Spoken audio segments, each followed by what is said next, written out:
The D15 and the round version of the 140mm fan are coming in the next few weeks. Okay. So we can say June is a pretty certain. Oh, it is ready. It's basically ready to ship. Yeah. We are finalizing everything for the launch. So June, we're committed to. You can see it in the next few weeks.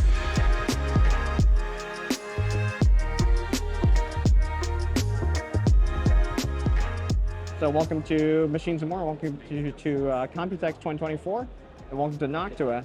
And many of you love and enjoy Noctua products. This is our first official stop here, and that's going to be our first coverage here. And we have a good friend of the channel, Daniel, is going to show us around and show us some of the new products and the things to look forward to in the coming year. So this, it looks a bit like an AIO, but this is actually a two-phase thermosiphon cooler prototype that we're working on. So if you're not familiar with the concept of thermosiphons, there's a nice diagram here that explains it quite nicely. So this part here is this center part, and this is what we call the evaporator. So inside this device there is a refrigerant, and as the name may suggest, the evaporator is responsible for turning the liquid into a vapor state from the heat of the CPU. This vapor then travels up these tubings into this section here, which is called the condenser. So this has two of our 120mm fans attached to it. And what this is responsible for is cooling the vapor to a state that it turns back to a liquid state. The liquid then travels back down the tubing to the evaporator, and then the cycle restarts. So our goal with this is a collaboration with Kalios, who are experts in two-phase thermosiphon cooling, and the goal of it is to have a cooler that looks and feels and performs like an AIO without the disadvantages that come with that. So the reliability of an air cooler, so it has no manual pump, it relies just on the state change from the natural convection. And yeah, so no manual pump, which means no chance of failure, and but you still should have the form factor and the performance of an AIO. So the nice thing is it's completely passive. What do you think, what heat load could this handle? I mean, it's difficult to give exact figures at the moment because it's quite an early prototype, so I don't want to overpromise. Yeah. What I can say is that we're seeing very promising results, and we can expect it to at least keep up with the top AIOs on the market at the moment. So essentially, whatever you would cool with a regular 240, this should be able to match it. Exactly. Yes. Okay. No pump noise. No little chance of failure.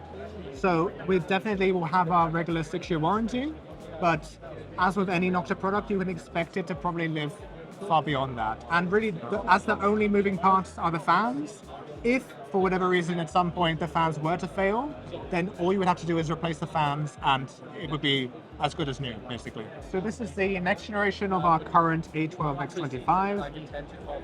It uses the same G2 material, G2 technologies that our next gen 140mm fan is using as well. So it has the what we call the progressive bend impeller. So this is this kind of sweep shape that we have. It has the centrifugal turbulator hub, a different motor, and the goal basically with this is to improve upon our already very good performance of the current A12x25. The blue one is the current A12, and the green one is the next generation A12. And you can see the improvement in airflow. So it's quite a sizable difference. That's like around 10% maybe, about just roughly speaking. Yeah. So it's a pretty significant difference. And that obviously would then be reflected in the performance. You can expect that as well. What we can say in terms of what to actually expect with performance, at least the performance of much thicker 120mm fans that are currently on the market, but obviously with the standard 25mm profile as our current fans have. We also have this on a cooler, so this is the next generation 120mm dual tower CPU cooler as well. It uses two of our next generation A12 fans. The goal of this one is to have the same compatibility as the current U12A, but with the performance of the current D15. So again, quite a nice performance increase over the current version. The current U12A we say is about the performance of the U14S, whereas this is the D15 performance. But This obviously isn't- much more compact. There's a ton of heat pipes on this one. Yes, so this has 8 heat pipes. The current U12A, I believe, is 7 heat pipes. Very generously sized cold plate as well. And in terms of these, when you can expect to see them, the fan, we're looking at Q1 next year. The cooler will be slightly afterwards, probably Q2 next year. Brown elephant in the room. Uh-huh. The 140 millimeter fan. What's Yes. what's any update on that? So I can't say it's finalized. Yeah. I have it at the back here, so we can look at it in a moment. Yeah. In terms of timeline, so the D15 and the round version of the 140 millimeter fan are coming in the next few weeks. Okay. So we can say June is a pretty certain. Oh, it is ready. It's basically ready to ship. Yeah. We are finalizing everything for the launch. So June, we're committed to. You can see it in the next few weeks. There you go. The square version of the fan will be a little bit later. So the changes, I'll talk about them in a moment, but the changes that we needed for the square version took us slightly longer than the round version, which is why the D15 is coming first. The round versions will come first, and the Interesting. square versions will be September time. Okay. So not too much longer still. It's also finalized, but it just logistics takes a little bit longer to get it to the market. Okay, So I perfect. promise you, it's ready. Visually has already changed too much. We've made a few modifications though. If you recall, last year we were talking about some issues we had with warping on the frame. That when it was installed, either with the fan clips from a CPU cooler for the round version primarily, or with the screws for a water cooler radiator, that the pressure from that could cause very micro warping in the frame, and you can see that illustrated here. So to fix this, we had to go back and make some reinforcements to the corners of the frame. So this is so it can basically withstand more pressure, and you can see with the pressure scans here that you can basically eliminate all of that warping with the reinforcements that we have. As an extra fix, just to be extra sure that there's never going to be any issues at all, for the round version that comes with the D15, we have some custom fan clips that actually reduce the pressure, the load that's put on the fan anyway. And for the water cooling radiator, we've taken, with the square version, we've taken a slightly different approach with these, what we call load relief, anti-vibration pads, or gasket in this case. So if you look at the regular anti-vibration pads, they have this kind of little cutout, and with the load relief one, we have this kind of filled in. If you look at this, And this is removable. exactly. for the So if user you, for as whatever needed. reason, if Yeah. you wanted to switch them, you can Yeah, do that. okay. It's a regular, basically a regular gasket. It just has a slightly modified design. And this gasket comes stocked with the fan It purchase. comes, yes, so it comes pre-installed. The gasket will be pre-installed if you buy it. We also have pads, so if for whatever reason you don't want the gasket, you can switch it to some pads, Regular which pads. again have the load relief on there as well. So you can see the difference it makes here. So this is without load relief, and this is with load relief. And basically you can see it kind of fills this little gap here, and it stops this kind of compression that happens with the fan screw. So with the fixes that we've had for this fan, we basically approached it from both directions, both reducing the pressure that's put on the fan and reinforcing the fan so they can withstand more pressure as well.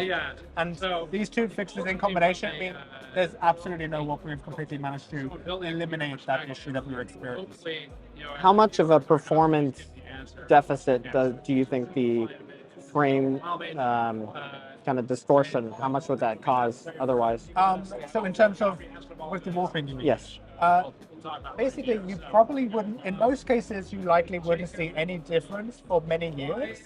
It's really only at the very end of our lifetime test that we were seeing the issue, which is why it came up so late and originally in our test. It could look perfect first of all, we think, okay, excellent, everything looks great.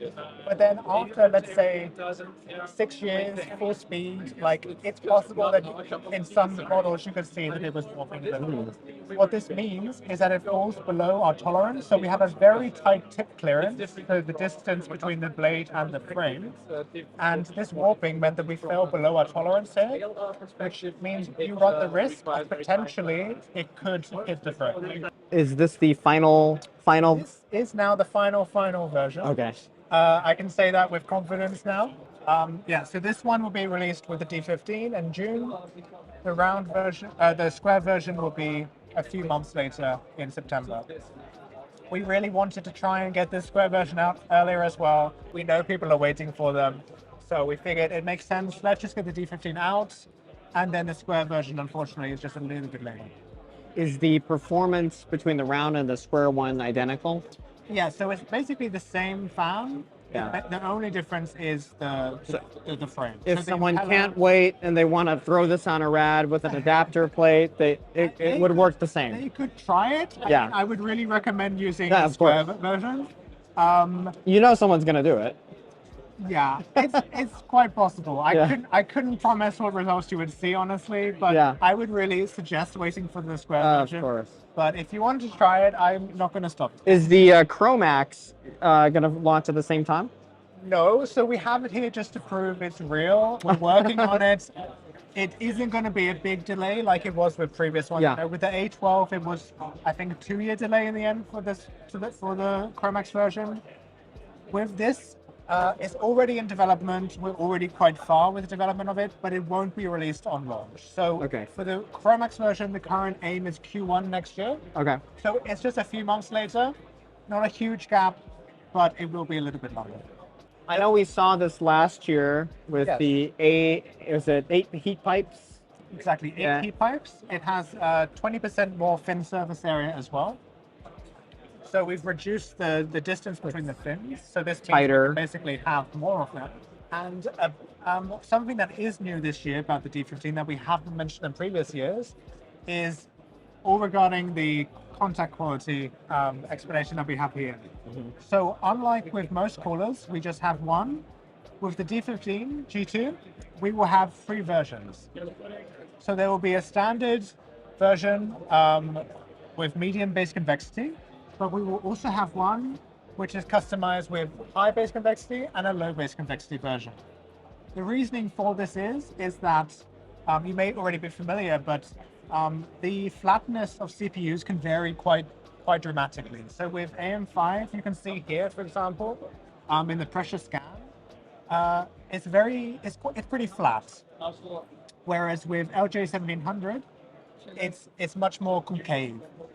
What this means is that developing a cooler base that works perfectly on both of these platforms is quite difficult because obviously you have to kind of get a middle ground that works well on both, but at the same time you're not optimizing perfectly for either. To address this, we now have an LBC version, so a low base convexity version, which is ideal for very flat CPUs like AM5. And we will have a HBC or a high base convexity version, which is ideal for more concave CPUs like LG1700. Earlier, we have the AMD offset mounting, Yes. which shifts the cooler directly above the hotspot location for AM5. You can see without the offset mounting, the blue one here is the LBC version. So this is the one that's customized for very flat CPUs. And you can see the regular version is here and the LBC version is here. So you can see it's about a 1.5 degree difference between these 2 versions. So for AM5, it looks like the standard one's actually the best Yes, one. so actually we see very little difference at all with the offset. So Probably most users would be best off just getting the standard one then in this case. if you're going to use with the offset mounting, then probably yes, the standard version is more flexible. And then if you ever want to change to another platform, Yep. then you have that medium base convexity. That's pretty safe for everything. So this is why we want to offer 3 versions. Yep. So we have the middle ground. If somebody wants a more flexible option, they still have that. They can upgrade, they can change their platform without having to change their cooler. With LJ1700, it's a bit more complex, the story. And this is because if you look here, you can see um, how the exact situation kind of impacts the convexity of that CPU. So you can see when you get the CPU fresh, before you install it, it's actually very slightly convex. And then due to the pressure of the ILM, it will gradually get more and more concave depending on the exact how you use it. And you can see the different options here. So one option that we have is to install 1 mm washers underneath the ILM to reduce the pressure that is causing on the CPU. And you can see we will actually offer the washers with the cooler as well. So if somebody wanted to buy a standard version, for example, then they could get that. They could install the washers underneath their ILM, and this will, with a fresh CPU at least, this will keep it relatively flat. So with 1 mm washers on a fresh CPU, you can see the standard version is actually the best.